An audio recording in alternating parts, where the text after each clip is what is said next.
What's up, beautiful people?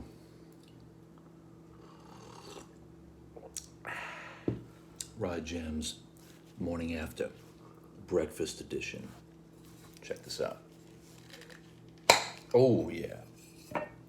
This is a fresh jar of Bon Maman fig preserves, my favorite flavor. And spread a little bit of this on my toast here. I'll show it to you in a second.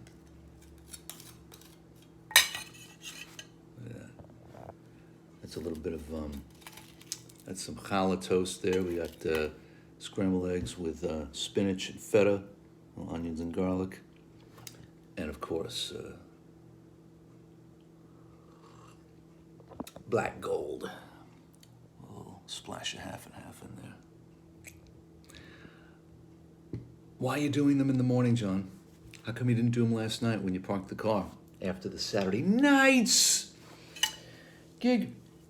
We were in New Jersey, and wasn't too long a drive. Wasn't the time, the length of the driving. It was just Jersey. There's just something about navigating those highways that's sort of like 287 to 95 to 3 to like every road has like 4 names to it. It's just tell me the road I'm on. Don't tell me the road that I'm on and the 4 roads that it's gonna lead me to, you know? So it just takes a little bit of extra brain power for me to drive in Jersey. And also the gig was a little, it was one of those nights. They had the ceremony. Ooh, that's delicious. Nailed it. Low and slow is the secret. You saute the onions and the garlic in olive oil, medium heat so it doesn't burn. Then you add your spinach. You wilt that down. Then you put in the eggs. Keep it moving so it don't stick, as Clemenza would say. Feta gets added. Crumbled feta cheese gets added at the last possible second. Oh, yeah. Now, ceremony and the reception were being held in the same room. So there's like the turnover. So like 8 o'clock hit, we couldn't get into the room to set up until 7. And so like after we started playing, when people were in, there was like still scrambling to make, connections. And there were like some sound issues and everything. We were playing the first dance. And I'm noticing, like, I don't hear my bass in my in-ears. And I look at my amp and I realize that my DI isn't plugged in. The direct signal out of the amp that goes to the PA isn't plugged in. And I'm like, plugged in? My DI is not plugged in. The guy comes over and we're playing the first dance. You're smooth, boom, boom, boom, boom. It's Tennessee whiskey, boom, boom, boom, boom. Smooth, boom, boom, boom, boom. It's right? He connects the thing, and I guess the fader for the channel that they were gonna give to the bass was like all the way up. So all of a sudden there's like a so to the bride and the groom last night, I apologize for the sudden, bass extravaganza that happened. But stuff like that was going on all night. But we did it. People enjoyed it. Had a good time. All that to say, though, like, by the time I got out of there and got home and parked, I did not have, as we say in Hebrew, the chayik to do the ride jams. I was like, I'm getting upstairs, going right to bed.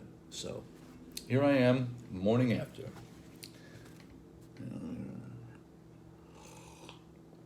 So what was I listening to in the car? Today's October 9th, and so we celebrate 2 very special birthdays, 2 very special legends of 20th century popular music, 2 very special Johns. On the way out,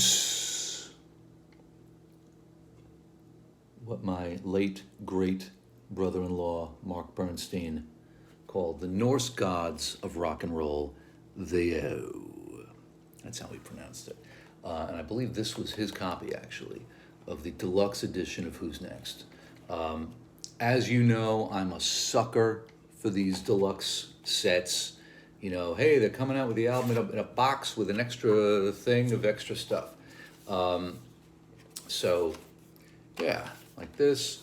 And, you know, I love the old style labels and graphics and stuff like that. I listen to this, you know, this is one of those like iconic records that, you know, that like everybody knows, like every note of it. You know, it's in all those classic albums lists. And so at this point in time in history, you can pretty much dig these out once a year, I think. It's best appreciated like the good whiskey or something like that. You keep it on the shelf, you take it out for special occasions, right? So I hadn't heard this one in quite a while, I gotta say. And I forgot like just how tough these songs are. Just from a writing perspective. And it took a lot of doing to get these songs happening because, as you may or may not know, this was supposed to be like the next sort of, you know, Tommy, Pete Townsend, you know, rock opera situation. It was a project called Lifehouse. And the concept was so advanced and so sort of abstract that even Townsend himself couldn't really explain it. And the guys in the band, I think, couldn't really figure it out anyway. So it was like, let's just do the tracks. And so, I mean, Townsend has since revived Lifehouse a number of times in a variety of formats, I think. But thematic, conceptual continuity or not, this is the U firing on all cylinders. All four of them are just, you know, blazing here. And just the sound, just sonically, the mix and everything's really tough. Is this Glyn Johns? I should know this. I really should. This should be like instant knowledge for me. Glyn Johns produced this, I believe. How come I don't know this off the top of my head? Probably because I'm getting my master's in mental health counseling and my brain can only handle so much information at a time. There's like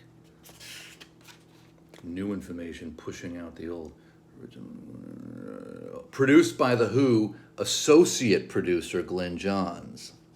I see. Okay, right. But yeah, I did not listen to the second disc of extras on this thing, which is like live stuff from the Young Vic. I think when they were doing I think the idea was that they were going to workshop the songs in front of an audience.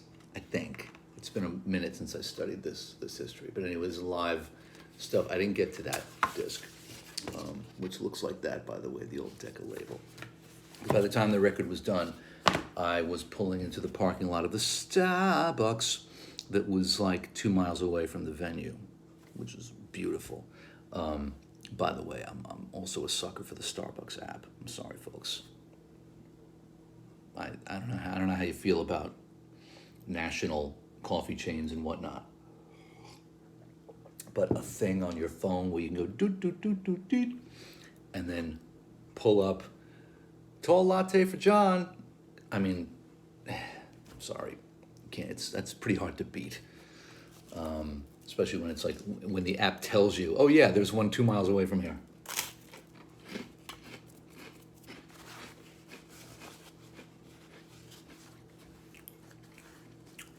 I can't believe I'm sitting here watching him eat toast, for God's sake. That's what I think you're thinking. Anyway, on the way home,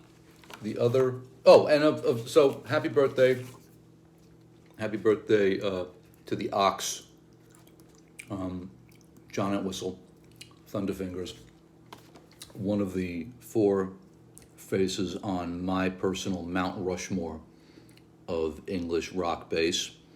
The others, of course, being McCartney, Jack Bruce, and John Paul Jones.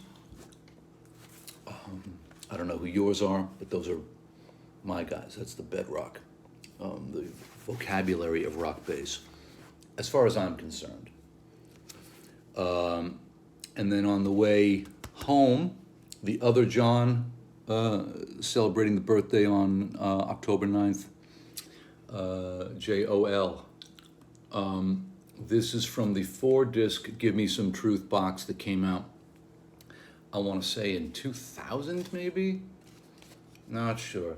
There was the big Give Me Some Truth box that came out 2 Christmases ago. That's got like the Blu-ray disc with the 5.1 mixes on it and all this stuff. This came out a couple of years earlier, 2010. There you go. Okay. And I thought it was interesting how they divided the tracks into themes, and this one is Working Class Heroes. So you got Sunday Bloody Sunday, which is like, but like Isolation, one of my favorite tracks of his. Steel and Glass meets City, Give Me Some Truth, Power to the People, Instant Karma, like the real, the tough stuff. The other disc is Borrowed Time, which is sort of Scared, What You Got, Cold Turkey, like the sort of, I'm still slightly unclear on the themes and how they're put together. I think Borrowed Time is more like the sensitive stuff. I think there's a disc called Roots that's got like all the early rock and roll stuff from the Spector produced deal. And I believe the 4th disc is called Woman, which is all like the love songs and stuff. The different facets of his personality, I guess, and his artistry. But this one is the one that sort of attracts me the most in terms of who he was and what he represents. And I just love this cover photo of the diner there. So this was on the drive home. And that was it. That was the Ride Jams for Saturday nights. And that's the deal. I'm glad we could have this time together, share this breakfast. Hope you're having a good breakfast this morning. And what do? Listen to music, listen to music, listen to music. It's good for you. It's good for the brain. I keep seeing these infographics on social media about studies have proven that music rewires the neural such and such. I should start, like reposting those and like adding my own little listen to music thing. But yes, good for the brain. Do not underestimate how good for the brain the music is. So I'm going to finish my breakfast, and I got some assignments that I got to do that are due for this week.